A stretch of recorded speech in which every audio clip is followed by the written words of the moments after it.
এবার হাদিস শুনেন, মুসলিম শরীফের 2732 নম্বর হাদিসের বর্ণনা।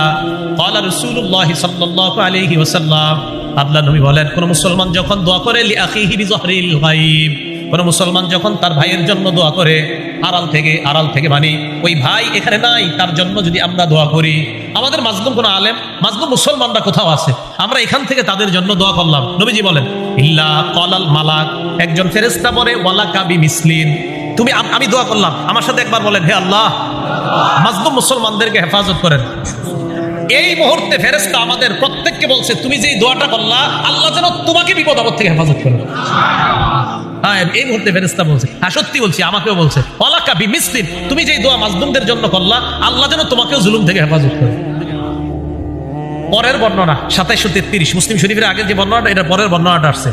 ক্বালা রাসূলুল্লাহ সাল্লাল্লাহু আলাইহি ওয়াসাল্লাম, দাওয়াতুল মারইল মুসলিমি লিআখিহি বিযহরিল গায়ব মুস্তাজাবাহ, কোন মুসলমান যখন তার ভাইয়ের জন্য দূর থেকে দোয়া করে, মুস্তাজাবাহ, দোয়াটা কবুল হয়েই যায়।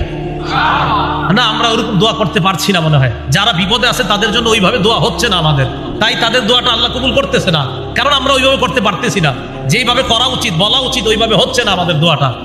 কথা বুঝে আসে নাই? তো রাসূল আকরাম সাল্লাল্লাহু আলাইহি সাল্লাম বলেন, যারা আড়ালে আছে তাদের জন্য দোয়া করা, এই দোয়াটা কবুল হয়ে যায়। এই হাদিসে কি বলে দেখেন, মালাকুন মুয়াক্কালুন ইনদা রাসিহি, তার মাথার কাছে একজন নিযুক্ত ফেরেশতা থাকে, এই নিযুক্ত ফেরেশতা ওই ব্যক্তিকে ডাক দিয়ে বলে ওয়ালাকা বিমিসলিন, তুমি যেই দোয়াটা করলা, আল্লাহ যেন তোমার পক্ষেও এই দোয়াটা কবুল করে নেয়।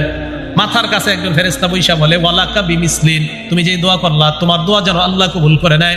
এই হাদিসের মধ্যে আরো আসছে, আপনি যখন বলি আল্লাহ মাজলুম মুসলমানদেরকে হেফাজত করেন, একজন ফেরেশতা মাথার কাছে বৈশা বলে আমিন আমিন।